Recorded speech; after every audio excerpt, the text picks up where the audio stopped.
profunda reverência, peço-te perdão dos meus pecados e graça para fazer como fruto este tempo de oração. Minha Mãe Imaculada, São José, meu Pai e Senhor, meu anjo da guarda, intercedei por mim.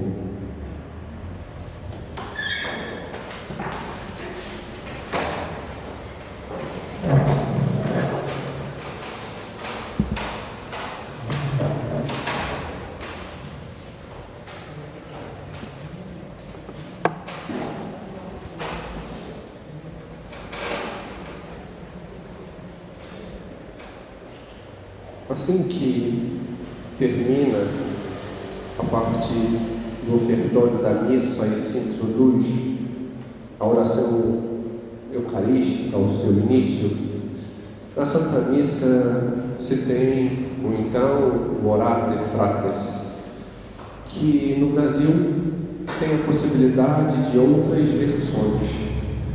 Uma delas é especialmente cara a mim, gosto muito e nos diz bastante, em particular para estes dias. Orai, irmãos e irmãs, para que esta nossa família, reunida em nome de Cristo, possa oferecer um sacrifício que seja aceito por Deus, Pai Todo-Poderoso. Quando ouvimos essa oração, podemos, ao ouvir, para que esta nossa família entender de algumas formas. Uma delas, muito minimalista, olhar para nossa família achando que é somente aquele grupo que ali está, ou então a matriz, ou a capela, ou um pouquinho mais a paróquia. Mas ainda assim é pouco. É verdade, existe uma família paroquial, existem aqueles membros daquela comunidade, aqueles que ali se reúnem. Isto é fato. Mas nosso Senhor tem uma família bem maior, bem mais ampla. Não se reúne, não se resume a uma casa. É mais. Qual é esse sentido real, verdadeiramente pleno? É o sentido da família como toda a igreja. Quando a gente pensa, talvez, toda a igreja, a gente pode pensar aqueles que estão no Japão, na África, na Ásia, nas Américas, na Europa, na Oceania, mas não só. É um sentido maior, mais amplo, total. Apresenta-se toda a igreja que está em processo de purificação passiva e plena, aqueles que já passaram da parte temporal, estão nesse caminho de purificação no purgatório, aqueles que são padecentes, que já saíram deste sentido, provavelmente daqueles que lutam e buscam algo, mas eles já salvos padecem para limpar e entrar na glória. A igreja é padecente.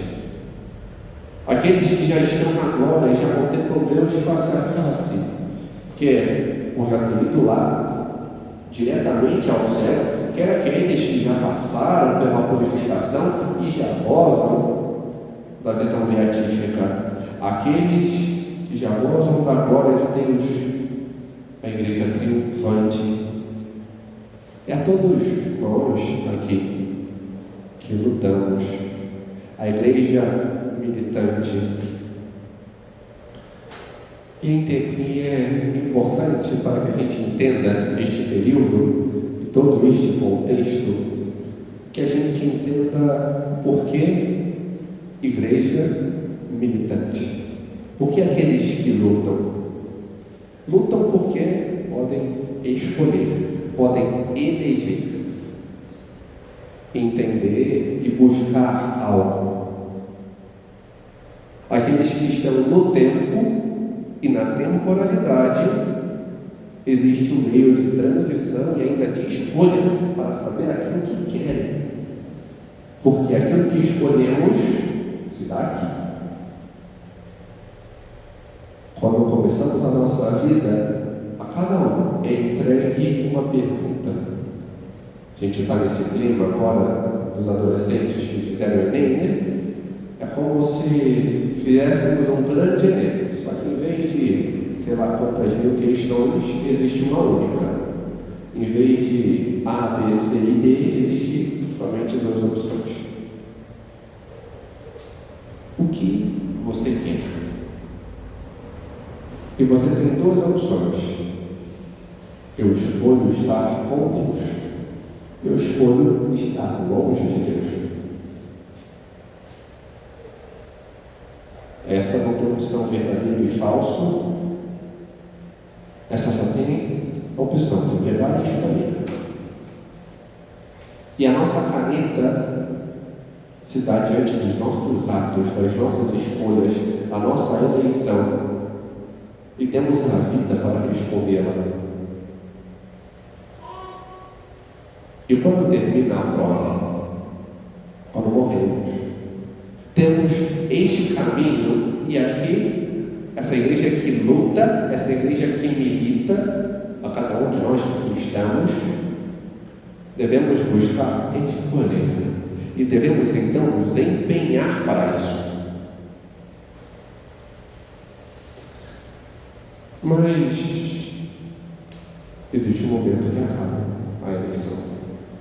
A morte, às vezes, a gente acaba idealizando ou penalizando demais, mas esse tempo onde existe a separação do corpo da alma, antes da sua restituição no fim dos tempos, é onde o tempo cessa, é onde o tempo para e se finda para aquele, e a partir dali ele entra na eternidade, naquilo que é permanente, não é mais mutável, não é mais elegível. Tentando comparar, é quando o fiscal da prova apita e fala: larga o lápis, porque agora você tem que entregar a prova. E logo depois vem então propriamente o juízo. Logo após, logo em seguida a morte, temos o juízo. E o que é o juízo? É a explicitação daquilo que respondemos em vida. Claro, não estou nos entremeios de cada sentido destes, que são essas realidades eternas, mas passando para a gente entender, quando a gente pega e está diante de Deus e apresenta a Ele, diante daquilo que fizemos, qual é a nossa escolha? Diante dessa resposta que temos a esta questão que nos é apresentada no início da nossa vida.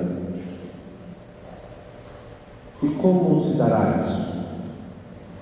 Pegando um pouco, existe um livro, uma sequência de livros no qual o final trata justamente do fim, que é um livro propriamente catequético, que o autor do século passado escreveu, C.S. Lewis.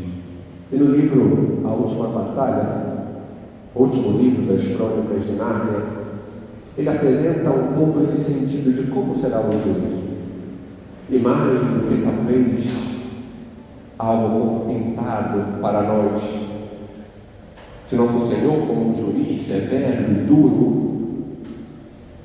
que vai e bate: olha, você está sentenciado a isso, e ponto, e acabou. É algo diferente. Ele apresenta a nós como aquele que vem a nós e pergunta: o que você escolheu? E nós damos a resposta. E como damos? Vendo o nosso estado. No tempo, o nosso corpo, em virtude do pecado original, torna-se opaco. O que é isso? Nós não conseguimos nos ver como estamos. Nós olhamos para as nossas mãos, para o nosso corpo e não conseguimos nos ver. Onde estão as ranhuras, as culpas, aquilo que é consequente ao pecado? O que ainda falta que eu pegue e me confesse? Não, eu tenho que examinar minha consciência, formá-la e apresentar uma confissão. Mas eu não sei exatamente, olhando para mim, o que é aquilo, aonde está o meu apego, aonde está aquilo que eu preciso purificar.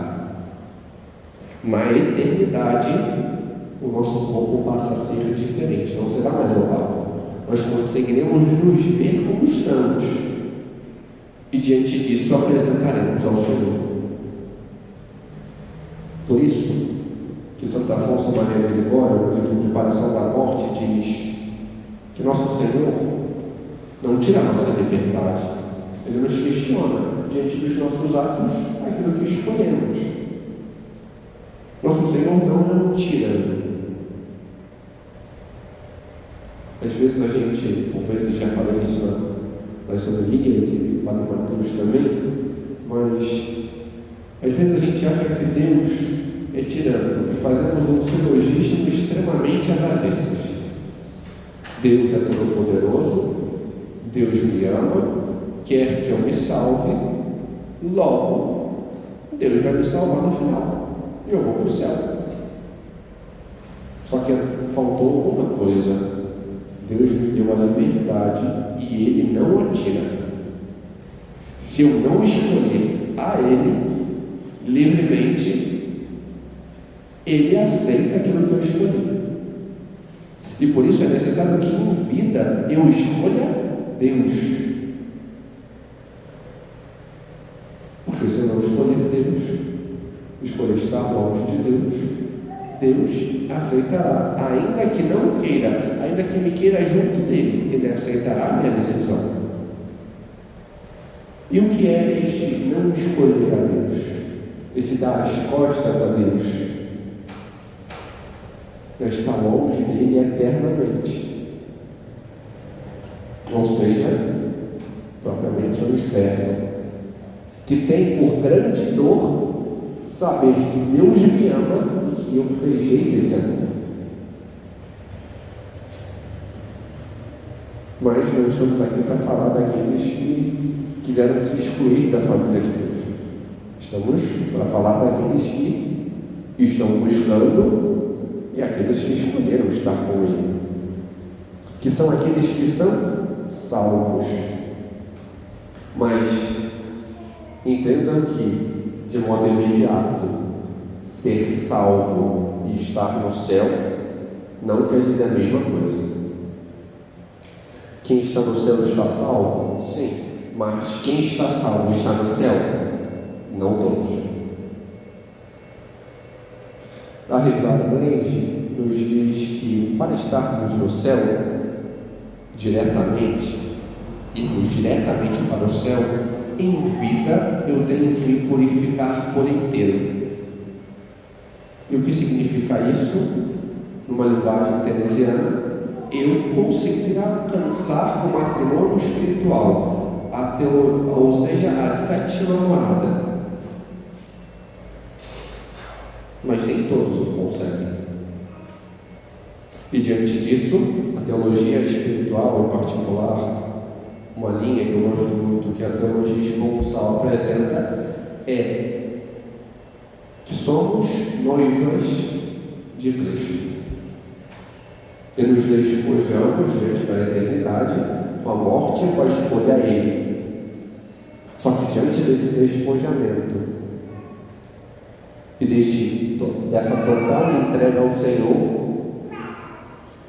imagine uma noiva que chega para o casamento, só que está com seu cabelo desganhado, uma maquiagem mal feita e o vestido todo amassado. Acho que nenhuma de vocês gostariam, né? Então, neste sentido, por justiça e por pedido, existe o purgatório. que é uma realidade eterna? Sim, mas que ela terá fim. Porque existirá um momento que não existirá mais nenhuma alma ali. Quando todas estiverem sendo purificadas. Quando será isso? No juízo final. Mas até lá existe o purgatório por necessidade da alma. Então, primeiramente por justiça. Lembremos que justiça e misericórdia, diferente do que alguns pensam, daqueles que têm essa visão, olha, Deus é um juiz malvado. Não. Deus é justo, Deus é misericordioso. Isso não se antepõe. A justiça é misericordiosa e a misericórdia é justa. Devemos entender isso. E o que é justiça? Dar a cada um aquilo que lhe é devido. Da mesma forma que alguém que busca se imergir no pecado, buscar estar longe de Deus, buscar se apegar às coisas, às pessoas, à sua vontade pessoal, tem, por consequente justiça, um castigo eterno. Aqueles que buscaram se desapegar das coisas, das pessoas, buscaram se afastar do pecado, se purificar, mas ainda tem algumas culpas que ainda precisam ser purificadas, alguns apegos que ainda faltam um pouco, ainda tem restícios. Deus dá uma pena que ela purifica. É o purgatório, onde a pessoa sofre, padece, por isso igreja é padecente, mas ela ali se purifica para estar plenamente com o Senhor. Só que, diferente de nós, elas não podem fazer mais nada. Nós aqui podemos fazer mortificações, obras de misericórdia, orações. Lá, elas só aceitam passivamente a ação de Deus. Aqui a gente busca isso e aceita, né, as doenças, as dores, certas humilhações como modo passivo, mas lá é somente o passivo. Diante de Deus que trabalha na alma para purificar inteiramente, com esse fogo de amor que extingue estas matérias que nos afastam dele. Mas podemos nós, os vivos, por meio de obras de misericórdia, levar a nossa oração a Deus em sufrágio dessas almas. Mas, como eu não estou a fim de dar spoiler, daqui a pouco a gente continua sobre isso. Mas existem aqueles que já estão no céu, sejam os para lá falando de modo direto, sejam aqueles que já se purificaram e já estão contemplando Deus face a face. Essas almas que já estão unidas ao Senhor. O fato é que existem estes 3 estados dessa família do Senhor. Aqueles que militam, que lutam e que ainda podem escolher, nós que aqui estamos. Aqueles que já não militam, já não podem escolher, mas que já escolheram e agora sofrem para se purificar e estar com Ele, e aqueles que já o contemplam. Isso é a comunhão dos santos, a união daqueles que buscaram e escolheram o Senhor. E o catecismo explicita o que é essa comunhão ao dizer que a comunhão dos santos designa as coisas santas, ou seja, aquilo que é de Deus, de modo particular a Eucaristia, e aquilo que na Eucaristia, na Igreja, se une e assim representa e realiza a união dos fiéis em Cristo, formando um só corpo. E por isso que, de certa forma, a oração que fazia no início, para que esta nossa família reunida em nome de Cristo, reunida em Cristo, unida no Senhor, explicita bem essa temática. Disso que ao longo deste mês estamos vendo e devemos buscar. E aqueles que formam um só corpo se ajudam e cooperam mutuamente. Porque, da mesma forma como uma família, um ao outro se ajuda, também nos ajudamos.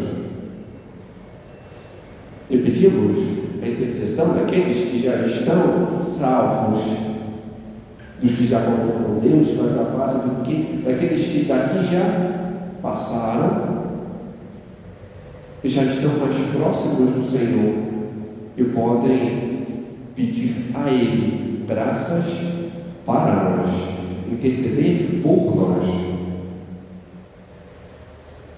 E também nós podemos ajudar a alguns, sejam aqueles que estão nesse processo de purificação, né? Ou seja, por meio das orações, das missas, das indulgências aplicáveis, para aqueles que estão no purgatório, para que possam mais brevemente se purificar e ir o quanto antes para o céu. E aqueles que aqui estão, mas que por meio das nossas orações podemos rezar para interceder por eles, para que eles possam lutar e escolher o Senhor. Então, como uma família, todos se unem, todos se reúnem para isso, em torno daquilo que é comum, daquilo que é a meta, estar unidos.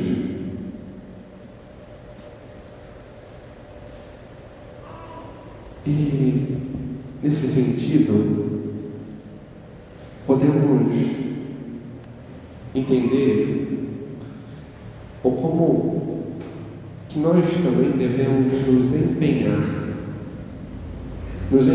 como aqueles que já nos deram um exemplo, os santos, diante do seu empenho, diante das suas lutas. Mas, diante deste contexto todo, devemos entender que, de fato, a salvação, ou este corresponder ao chamado de Deus, a santidade, é algo pessoal. Você não escolhe por outro, você não faz por outro, mas algo que é pessoal não quer dizer que seja individualista, isolado, solitário. Existe essa família que se reúne e luta junta. E por isso devemos entender este aspecto do corpo. Corpo, não só no sentido de corpo místico, mas esse corpo familiar do Senhor. Porque qual é esse sentido pessoal? É este ato de responder e corresponder à vontade de Deus. Devemos ter este empenho por responder ao Senhor naquilo que Ele nos chama e corresponder à vontade dEle. Por exemplo, alguém que é chamado à vida matrimonial deve responder a esta vocação. Mas que adianta? Eu estou casada e ponto. Não, peraí. Não é e ponto. Não basta responder. É necessário corresponder. É necessário empenho para se santificar, diante desse chamado. O chamado pessoal é o caminho que se deve fazer. Não basta dizer, tá bom, e ficar parado. Tem que continuar essa luta. Uma mãe de família não adianta colocar o filho no mundo, é isso aí. Não. A educação dos filhos, ou às vezes ficar acordado à noite para cuidar do bebê, ou às vezes tem que corrigir, porque pode parecer que a criança quase morre quando se corrige ela, mas a mãe, igualmente, corrija-me se eu estiver errado. É duro, mas é necessário dizer não. Você não vai fazer isso. Você vai ter castigo. É necessário empenho para viver junto e dizer não a isso e sim a aquilo para conviver com o esposo. Do mesmo modo, o esposo para com a sua esposa. O mesmo alguém que é chamado à vida religiosa ou à vida celibatária, laical. Não adianta, tá bom. Por exemplo, se alguém aqui fosse chamada a ser numerária da obra, tá bom. Vou morar lá na casa, no centro e ponto. Não. E sua vida e seu bem, seus estudos, e suas práticas, e a correspondência à vontade de Deus. No meu caso, chamado ao sacerdócio. Tá bom, fui, entrei no seminário, me ordenei, tá bom, é isso aí. Mas se eu não parar, se eu não pesar, se eu não me empenhar, se eu não me doar àqueles que Deus me confiou, não adianta de nada. Não adianta responder, é necessário corresponder diante desse chamado. Lutar a cada dia, e por isso militante, por isso é uma luta diária. Por tantas e tantas vezes dizer não para si, não para a sua vontade, para morrer para si mesmo. E aí a necessidade de aprender a morrer aos poucos, para diante do chamado do Senhor para a eternidade, ao aprender verdadeiramente a me entregar e não ficar apegado. É necessária essa luta, este empenho. Mas não quer dizer que isso se faça sozinho. Ninguém se casa consigo mesmo. Um padre não é padre para si. Um religioso não é alguém que fica sozinho o tempo todo. Mesmo os eremitas. Existe um corpo. Existe uma família que está unida e reza junto. E busca junto. E diante disso, existe, podemos ver em nossas famílias, pelo menos creio eu, que assim, como às vezes, diante de uma necessidade de alguém particular da família, tantos se reúnem para ali ajudar. Por exemplo, assim, na minha família, né? Me lembro quando eu era pequeno, minha mãe às vezes tinha que sair, quem cuidava de mim eram meus avós. Também, agora, minha família materna, às vezes um tem dificuldade com alguma coisa, e às vezes, peraí, eu te ajudo nisso, eu te ajudo naquilo, e o empenho, a cooperação mútua. Na minha casa, no caso, na casa da minha mãe no Niterói, todos moram juntos. E as minhas primas, né? Cada uma com seu filho, um filho um pouco mais velho, filha um pouco mais nova. E aí, tem que levar para a escola. Então, quando uma vai buscar a filha, já leva as mais novas, que são as sobrinhas, já busca a filha, enquanto a outra está fazendo o almoço, e aí já dá, já faz.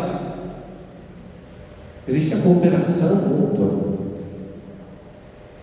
Devemos também ser assim, diante das nossas atitudes. Não só com coisas materiais, mas também espirituais,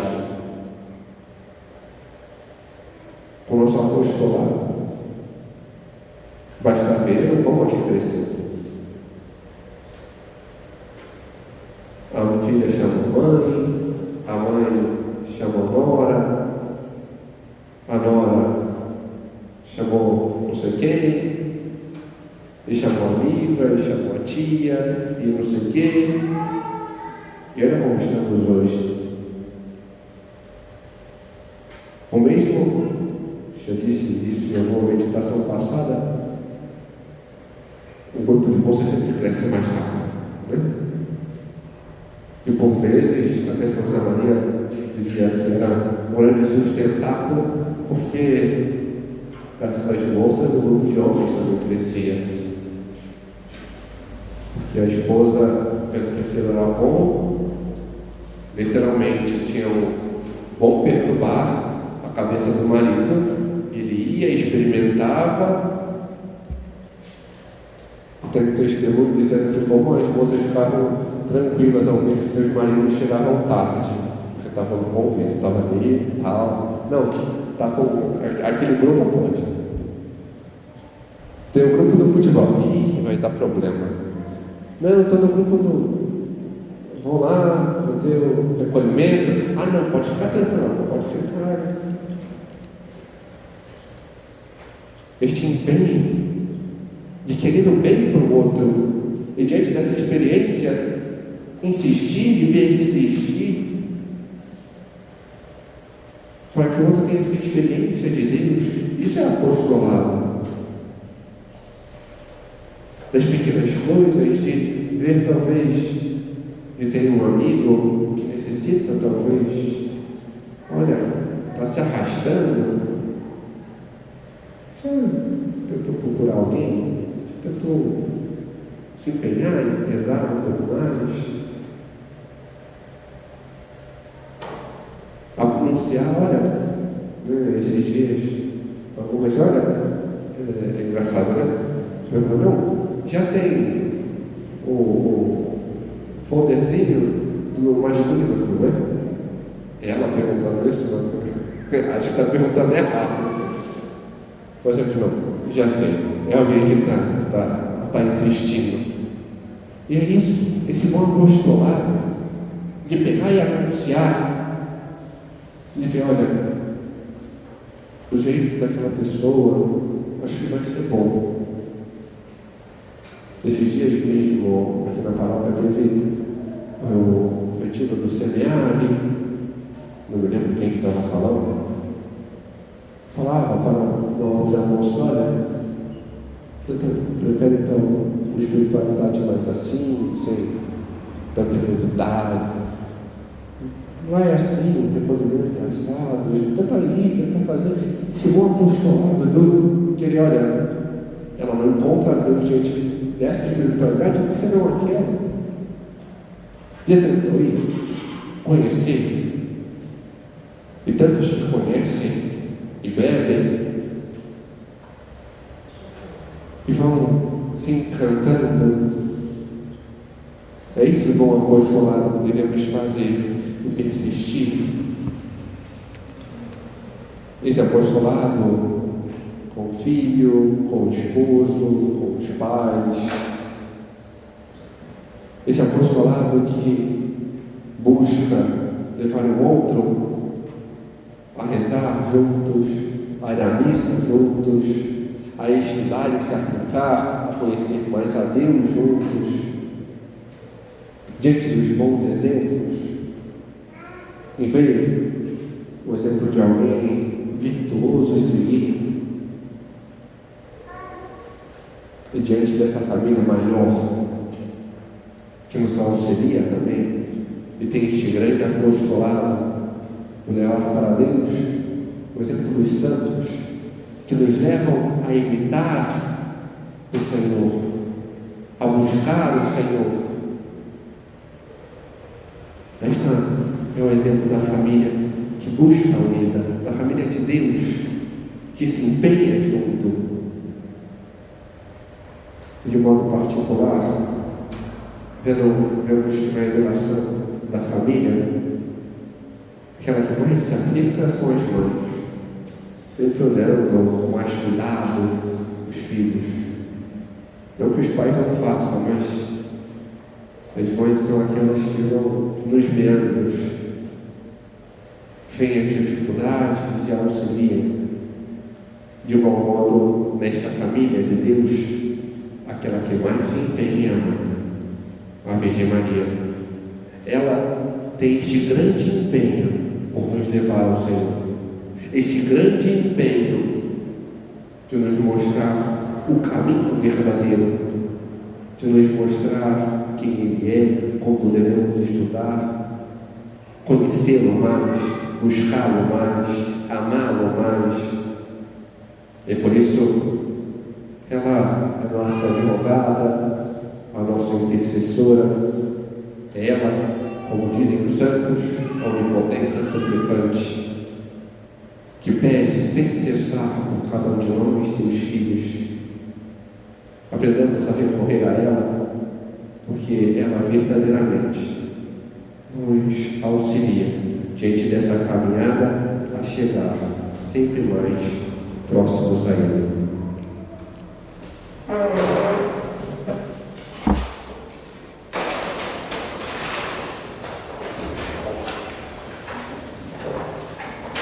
Dou-te graças, Senhor, pelos bons afetos e inspirações que me comunicaste neste tempo de oração.